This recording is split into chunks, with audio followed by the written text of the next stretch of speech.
I wake up in the stillness before sunrise. The clock shows 6 o'clock. It's been 3 years since I lost my husband George, and waking up at this hour has become my routine. I open the curtains, letting fresh air into the room. Outside, our quiet residential neighborhood in Grand Rapids is still fast asleep. Breakfast is the usual, toast and coffee. The aroma of toasting bread wafts through the kitchen. I used to set the table for 2, but now it's just for 1. Still, the morning light streaming through the window gently illuminates my dining table. At 8 o'clock, it's time for my walk in the neighborhood park. As I pass through the maple-lined street, I see some of the regulars already there. It's summer, and the trees are vibrantly green. After an hour of walking, I tend to my garden. Watering the rose bushes and pulling weeds, these tasks help calm my mind. Weekday afternoons are busy with community activities. The Wednesday book club, in particular, is my special place.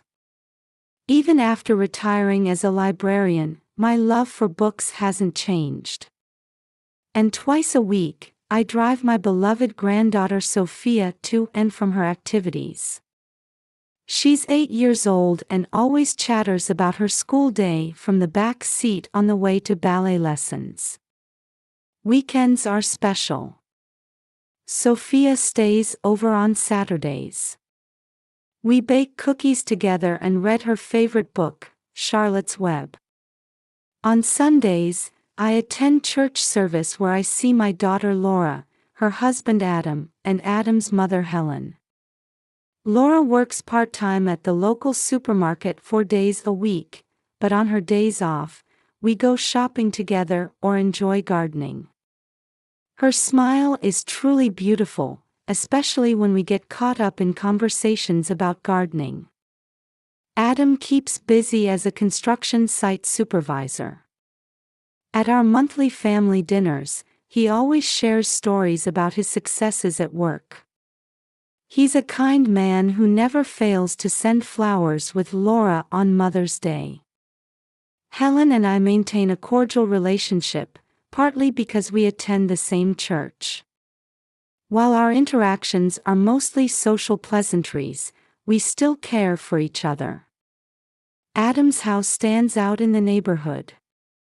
It's a 2-story home surrounded by white picket fences, with well-maintained lawns, 3 bedrooms, and a 2-car garage. Thanks to his stable income from the construction company, they can comfortably afford Sophia's ballet lessons and 2 family trips each year. This was our daily life, filled with peace and happiness. Until that phone call came. The morning of July 15th started like any other. I woke up before my alarm clock, opened the windows to let in fresh air as usual. Outside, I could hear early morning birdsong as summer sunlight gradually brightened the streets. As I finished opening the curtains, I saw the Johnsons across the street already watering their garden. In the kitchen, I toast bread and brew coffee as always. After 3 years, I've grown quite accustomed to preparing breakfast for one. The aroma of toasting bread fills the quiet kitchen. A single rose in a vase on the table, picked from my garden yesterday, still holds morning dew. After finishing my breakfast of toast and coffee, I headed out for my walk. Passing through Maple Street's tree-lined path, I exchange greetings with the usual faces in the park. Martha and Judy had already started their stretching routine, and I joined them. The pleasant summer morning air embraces us. On my way back, I caught sight of Sophia and Laura preparing for school and work.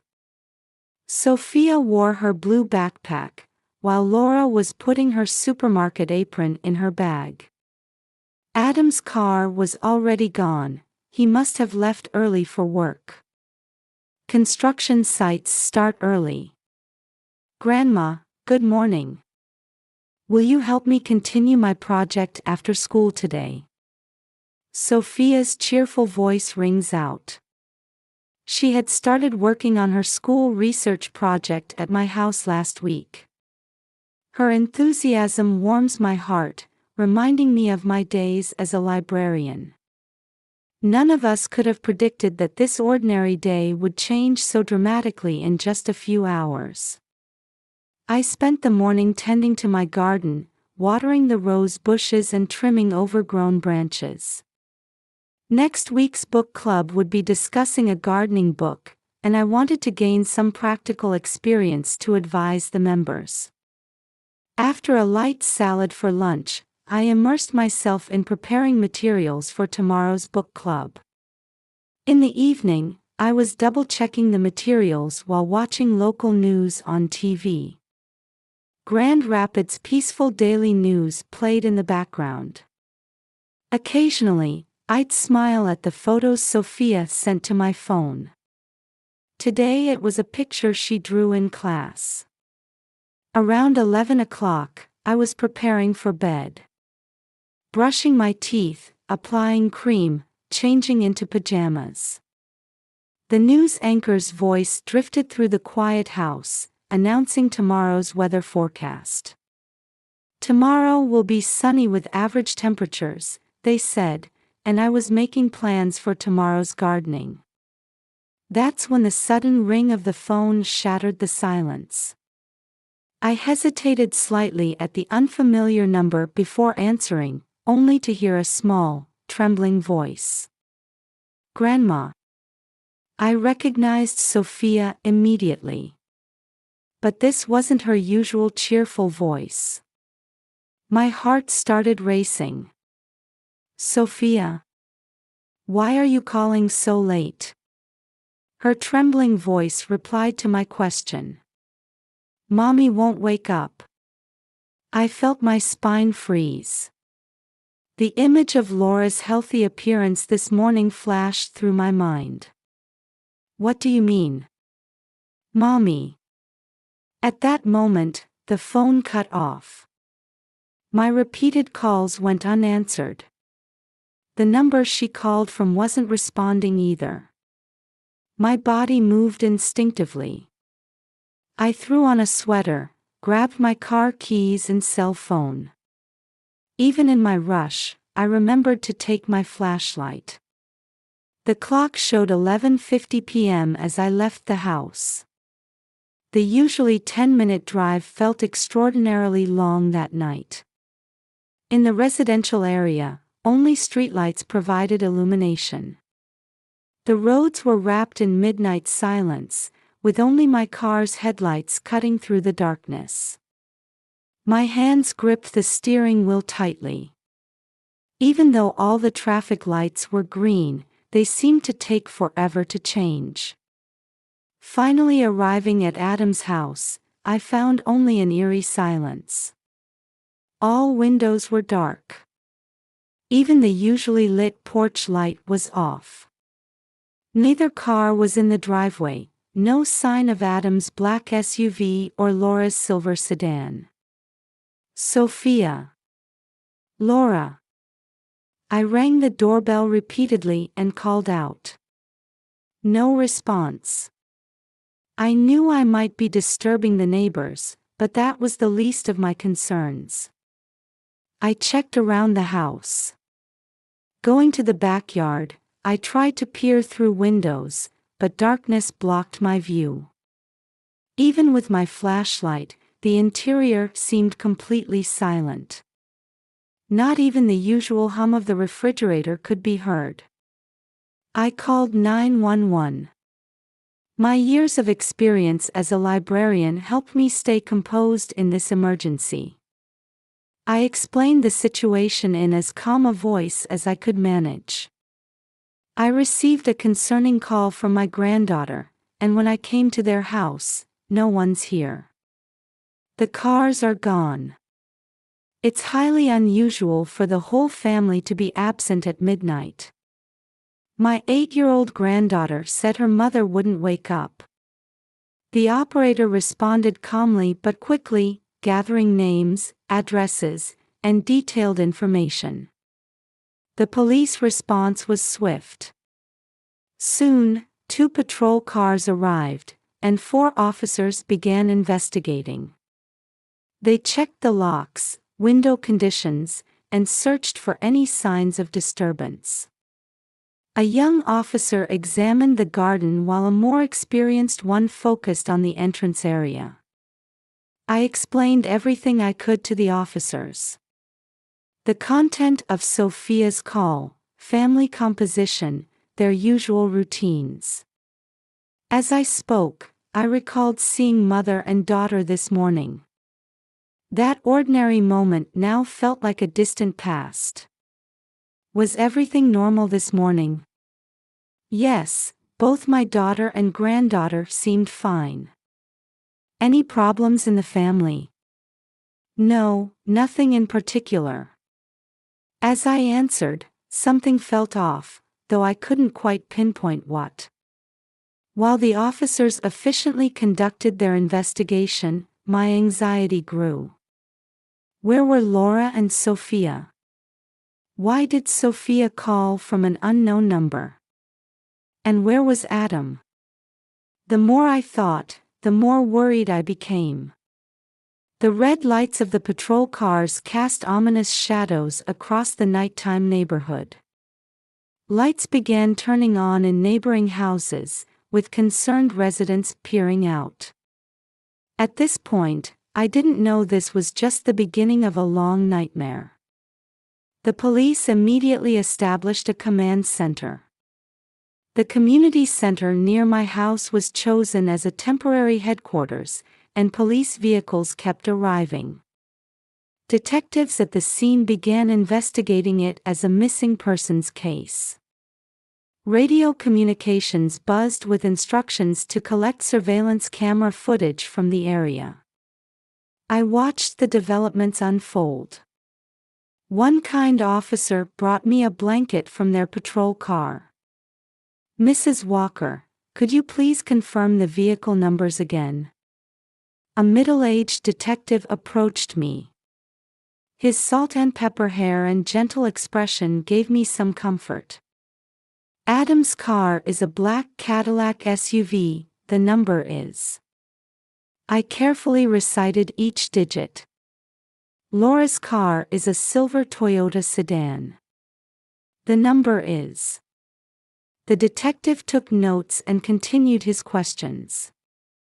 "We'll need to check credit card usage records. Could you tell us what cards the family uses, as far as you know? Also, if you know their frequently visited stores, that would be helpful." I searched my memory and shared information about the card Laura used during last week's shopping. Adam usually carried 2 cards in his wallet. Laura's card that I often saw at Meijer's supermarket. I shared everything I could remember, thinking even small details might help.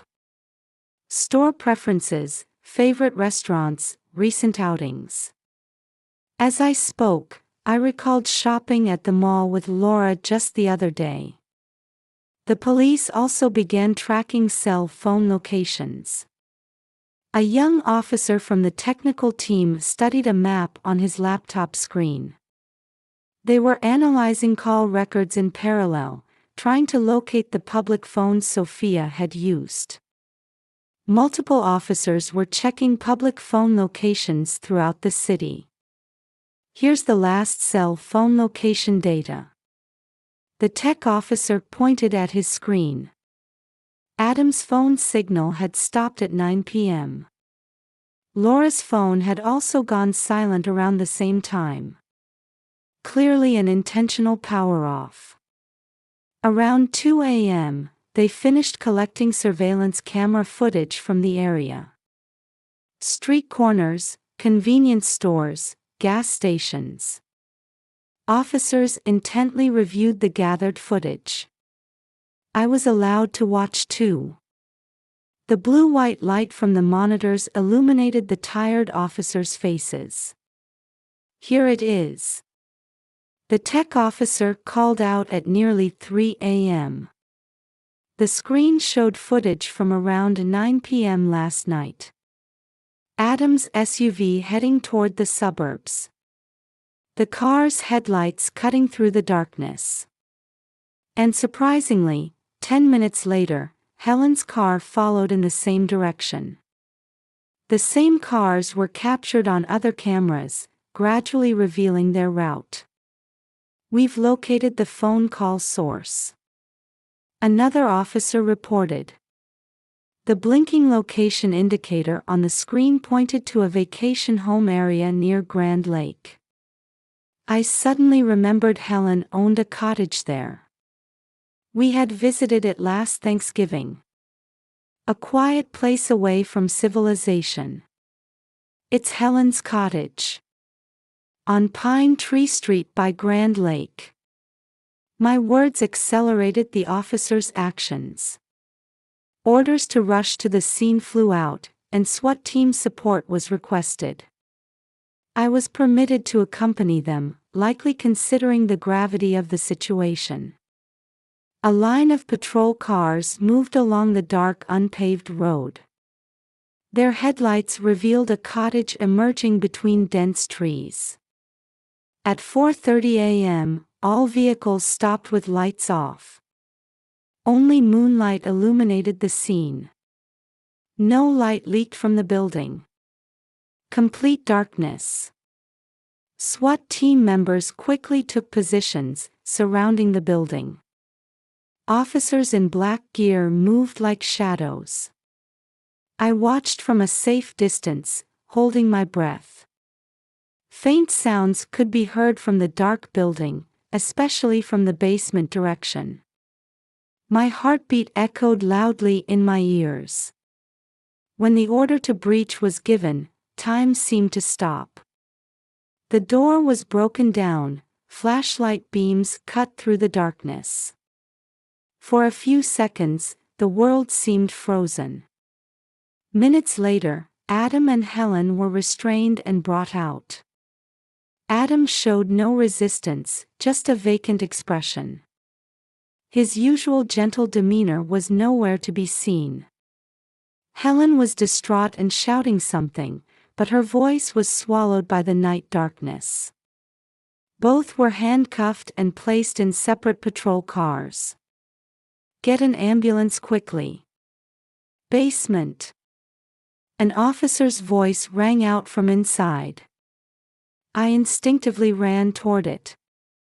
An officer tried to stop me, but seeing my desperate state, they allowed me through. Going down the dimly lit stairs, I found Laura and Sophia. The basement had a damp atmosphere with a faint smell of dust. Laura lay in a corner of the basement. Though conscious, she appeared severely weakened. Her face was pale, lips dry. Multiple bruises and wounds were visible on her arms and neck. She accepted water from an officer with slightly trembling hands. Paramedics quickly began treatment and carried her out on a stretcher. "Grandma!" Sophia ran to me. Her small body clung to mine. Though she showed no physical injuries, she was trembling with fear. I held her tightly. Her intelligence and courage had made this rescue possible. She had found a public phone and had the wisdom to seek help. "You did so well. You did so very well." I hugged Sophia repeatedly while wiping away tears. An officer brought a blanket. As I draped it over her shoulders, I looked toward the ambulance. Laura was already loaded, and it was heading to the hospital with sirens blaring. The red lights disappeared between the trees. Paramedics recommended checkups for us too. They confirmed Sophia had no injuries and gave her a brief examination. She looked exhausted, nestling small in my arms. An officer brought us warm drinks. We sipped them slowly, waiting for dawn. The pre-dawn sky was gradually brightening. Adam and Helen illuminated by patrol car lights. The sound of the ambulance siren fading away. And Sophia, finally sleeping peacefully in my arms, at last feeling safe. Light from the horizon gently illuminated her tired sleeping face. Our lives changed dramatically in these nightmarish hours. But feeling Sophia's warm breath, I made a firm vow. From now on, I would absolutely protect this child and Laura. The dawn light gently illuminated that promise. 3 days after the incident, I waited in the hospital hallway for a police report. Laura was still hospitalized but stable. Sophia was staying at my house, currently meeting with the school counselor. The lead detective approached with a grave expression. He said he would share the facts revealed during interrogation, being as considerate as possible. Led to a hospital consultation room, I took a deep breath, preparing myself. Suspect Adam Walker has begun making statements. The detective's voice was quiet but carried certain weight. He admits to long-term domestic violence. However, he tends to try to justify his actions. According to Adam's testimony, it all started from a twisted obsession with having a perfect family. From the beginning of their marriage, he closely controlled Laura's behavior. Where she went, her friendships, what she bought. The control gradually intensified, and he began using violence when Laura didn't comply. The suspect claims these actions were legitimate discipline. He states, "Mother always taught me that maintaining household order was a husband's duty. If my wife doesn't listen, it means my guidance is insufficient." The detective dispassionately read Adam's words from the interrogation room. "I needed to guide her as many times as necessary until she became the perfect wife. Mother said that was right. Laura was a defective product that couldn't meet my expectations. She needed correction." My hands trembled. Helen's shadow lurked behind this tragedy. Her teachings were deeply embedded in Adam's words. Helen's interrogation revealed even more horrifying truths. "I raised my son to be perfect as a mother." Helen's statement record detailed her abnormal thinking. "Adam is my pride. But that woman was different. A loose woman who would ruin my son. She couldn't even do housework properly. Not worthy of my son. I knew from the start." Her true nature was exposed under the investigators' questioning. From their wedding day, I kept pointing out her flaws. Bad cooking, inadequate cleaning, not even fixing her makeup when she knows her husband is coming home. She was an embarrassment in social circles. An abnormal attachment to her son, deep-rooted hatred for her daughter-in-law. She saw Laura as someone who stole her son and maintained a constantly critical eye. While outwardly playing the loving mother-in-law, she repeatedly harassed Laura behind the scenes. What I did was love. Proper guidance for my son.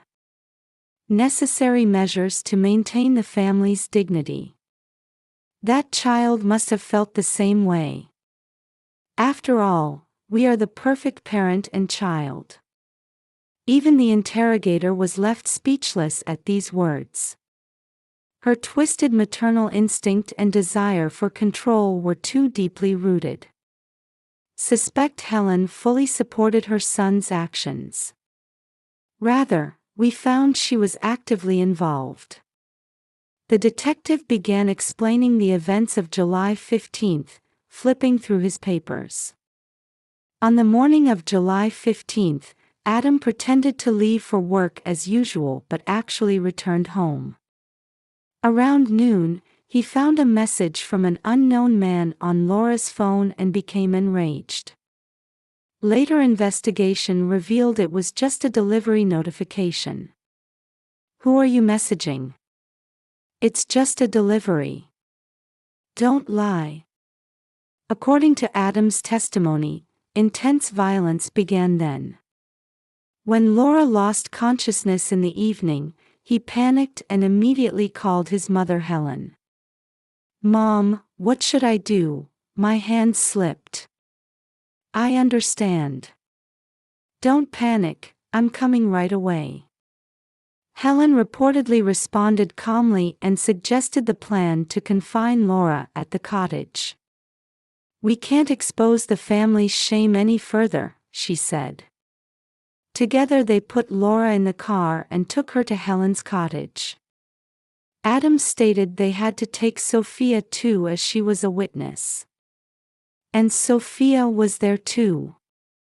"Yes," I answered grimly. "They probably didn't want to leave a witness." Laura's testimony was even more heartbreaking. Regaining consciousness, she spoke quietly but firmly from her hospital bed. "I felt something was wrong from the day after our wedding. When Adam started checking my clothing in detail." Laura continued, clutching the hospital sheets with trembling hands.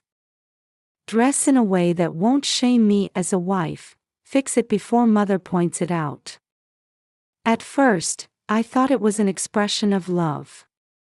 The scolding for minor mistakes intensified day by day.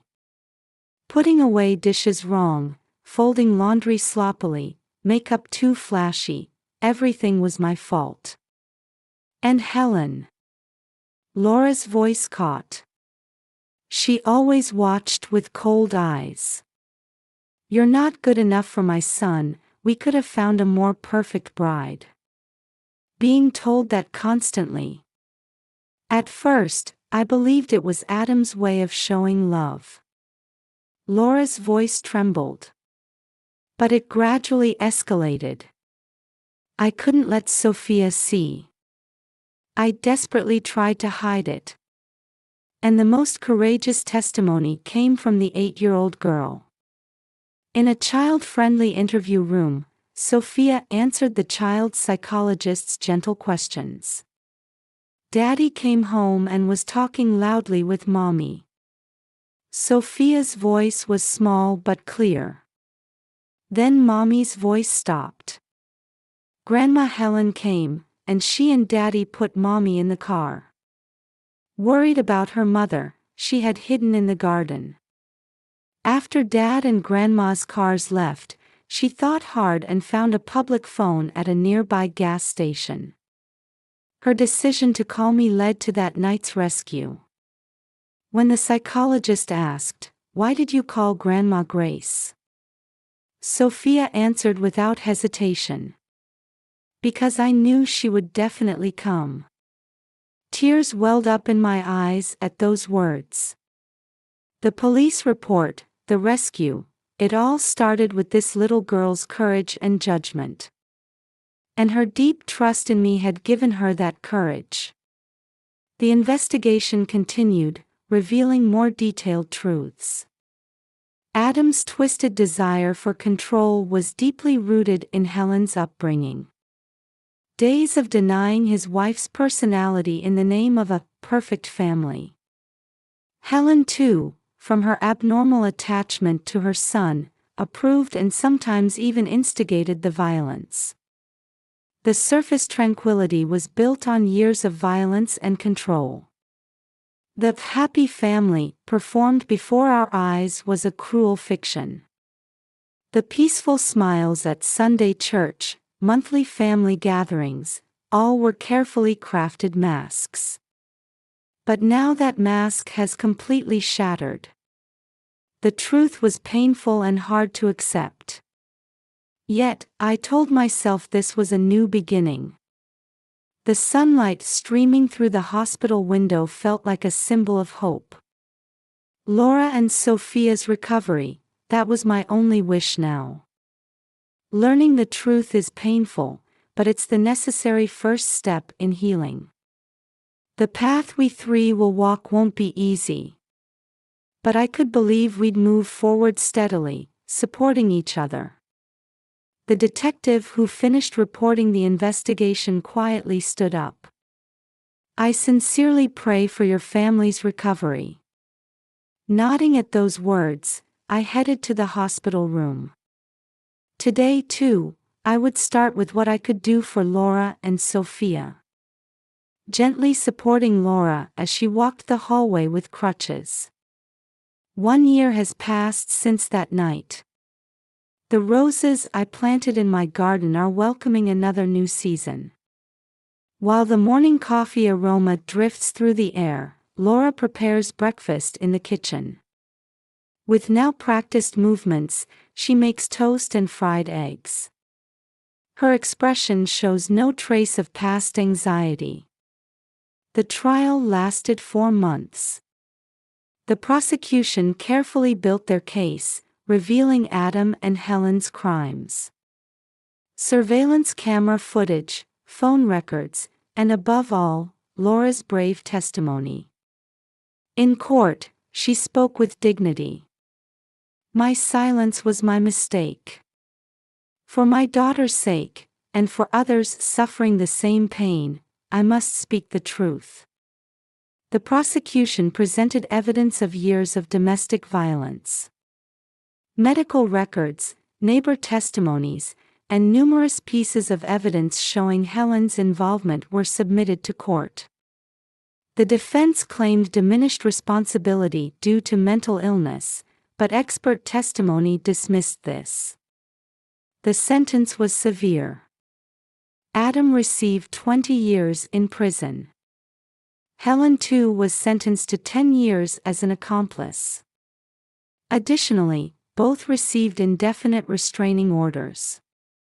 The judge explained the harsh sentences, stating, "The wounds inflicted on the victims' hearts are immeasurable." Adam showed no remorse even hearing the sentence, only repeating, "Everything was for my beloved family." Helen too never tried to hide her abnormal attachment to her son. "We are the perfect parent and child." No one else could understand, her words left the courtroom silent. The new life began in earnest with the trial's conclusion. Laura started working part-time at a local flower shop while attending psychological counseling 3 times a week. She's thriving in work that uses her gardening knowledge. Recently, the manager even offered her a full-time position. "Sophia, time to wake up." Laura's voice is answered from upstairs. Shortly after, Sophia comes running down in her ballet leotard. Saturday mornings are for ballet lessons. These lessons, resumed on her counselor's recommendation, have become her emotional support.